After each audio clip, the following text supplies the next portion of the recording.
আপোনালোকক ভুৱা পৰিচয়ৰে এগৰাকী পাৰিষদে এখন হোটেলৰ सिगांनि भिडिअ एन्ट्रिखौ नोंथांमोना नुखाबाय निश्चयनो आरो हमदांनो हादों हायाखै आं बेखौ मिथिया बे निउसआ जाहैबाय जोंहा एसामिस निउसावसो दामदों मानो होनना बुङोब्ला खिन्थु भिडिअआ जोंनि बर'फोरनिसो दै बर'फोरनि अर्थात UPPLनि सुबुंनि सायाव एसामिस निउसाव जोंहा दामखावजोब्बाय माने फुरा गोमखावजोब्बाय दा मा दामदों आरो मा फोरमायदों नोंथांमोना निश्चय भिडिअखौ जोबजासिम अब्लानो निश्चय बुजिनानै लानो हागोन दिनै जोंहा UPPLनि गाज्रि आखुथाय जिथुनाखि गुन्दागिरि खामानि मावनाय सोरनिबा फिसाजोखौ लांनानै बहाबा हर थाहैनाय सोरनिबा बिसिखौ लांनानै बहाबा हर थाहैनाय नैबे माने सोराङाव फैदों आरोखि दिनै बिथाङा माने गंसे हटेलाव सासे सिख्ला लानानै उन्दुनाया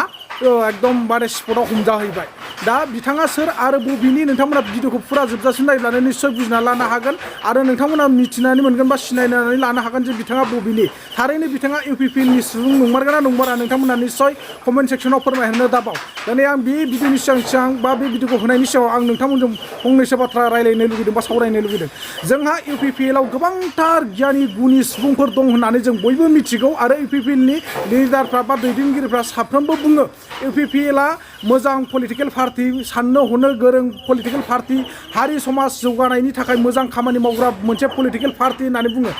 अबश्य बेयाव जोंहा मोनसे समाव एबसुनिनो मैखोमै बाहागो लानानै खामानि मावबोनाय बा एबसुनि आफादगिरि जाबोनाय जोंहा दैदेनगिरि प्रमद बर' सारानो दिनैनि दिनाव बिटिआरनि CM जानानै दङ नङा होमबा UPPL हानजानि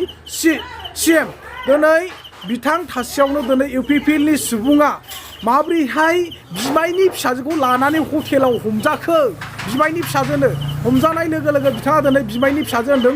गिदिंनो फैदोंमोन बा बेरायनो फैदोंमोन बेफोरबायदि खोथा बुंदों आरोखि दा जुदि बेसेबां सैथो बेखौथ' जों मिथिया नाथाय एसामिस निउसाव दामबाय माने फुरा गोमसार होखाबाय दिनै बे भिडिअखौ जुदि जोंनि बर'फ्रा सोरबा गोमसार होयोमोनब्ला बा सोरबा हगारग्रोनायमोनब्ला थोंजोङै बिथांमोना एक्सन लागौमोन आरो केस होगौमोन होननानैसो आं सानो मानोना जाय बिथाङा हगारग्रोमोन बे भिडिअखौ बे मानसिखौ मोजां अबस्थायाव दोननाय नङामोन आरो मोजां बिथांमोना मालाबाबो बुजायनाय नङामोन सोमजायनाय नङामोन डाइरेक्टलि थोंजोङै एक्सन लागौमोन दानिया एसामिस निउसाव दामग्रोबाय नोंथांमोना मा खालामबावगोन सोरखौ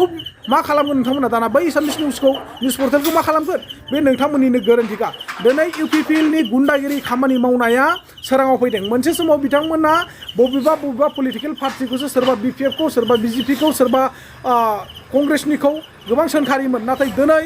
UPPLनि सुबुङाबो जे बेबायदि गुबुन जायगायाव हिनजाव लांनानै हर थाहैयो बा रुम लानानै थाहैयो बे दिनै सोराङाव फैदों लाजिनांगौ गोनां जानानै फैदों दिनै प्रमद बर' दैदेननाय सरकाराव बा प्रमद बर'नि पावार थासेयावबो दिनै UPPLनि सुबुंफ्रा बेफोरबायदि गुन्दागिरि खामानि मावदों बेबो बिमायनि फिसाजोनो बिमायनि फिसाजोबाथ' खम लासिं नंगौना नङा संसाराव बा हादोराव देशआव भारत कान्ट्रियाव बिमायनि फिसाजोखौ बा बिमायखौ देरसिन होननानै बयबो मानियो दिनै बिमायनि फिसाजोजों अर्थात बिजानैजोंनो बेफोरबायदि मोनसे रुमाव हर थालायनाय बे लासिं नंगौना नङा बे लासिं ओरैबायदि आसुरित माने मा बुंबावगोन लाजिनांगौ बे गन्थंखौ बहा दोनबावगोन नोंथांमोना नायनानै बुजिना लादो सोर मा बुजिनो हायो निश्चय कमेन्टआव फोरमायहरदो आरो बिथाङा थारैनो UPPLनि सासे सुबुं नंगौना नङा नोंथांमोना निश्चय कमेन्ट सेक्सनाव फोरमायहरनो दाबाव दे आं बेखौसो नेनानै थाबाय नोंथांमोन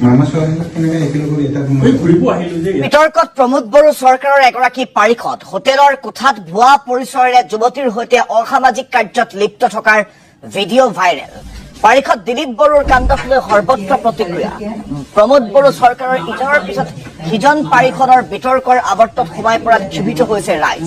খালেংদুৱাৰ পৰিষদীয় সমষ্টিৰ পাৰিষদগৰাকীৰ বিৰুদ্ধে প্ৰমোদ বড়োক ব্যৱস্থা গ্ৰহণৰ দাবী সমষ্টিটোৰ ৰাইজ Today,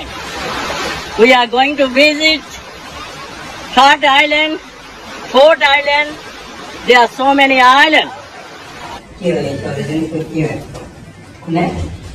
আমি ইয়াত দেখুৱাইছো আপোনালোকক ভুৱা পৰিচয়েৰে এগৰাকী পাৰিষদে এখন হোটেলৰ ৰুমত এইদৰে এগৰাকী যুৱতীৰ সৈতে অসামাজিক কাৰ্যত লিপ্ত হোৱাৰ মুহূৰ্তৰ দৃশ্য দেখুৱাইছো তেওঁ এখন বিচনাত শুই আছে এগৰাকী যুৱতী সেই ৰুমটোত থকাৰ স্পষ্ট তথ্য দেখিবলৈ পোৱা গৈছে স্পষ্ট প্ৰমাণ দেখিবলৈ পোৱা গৈছে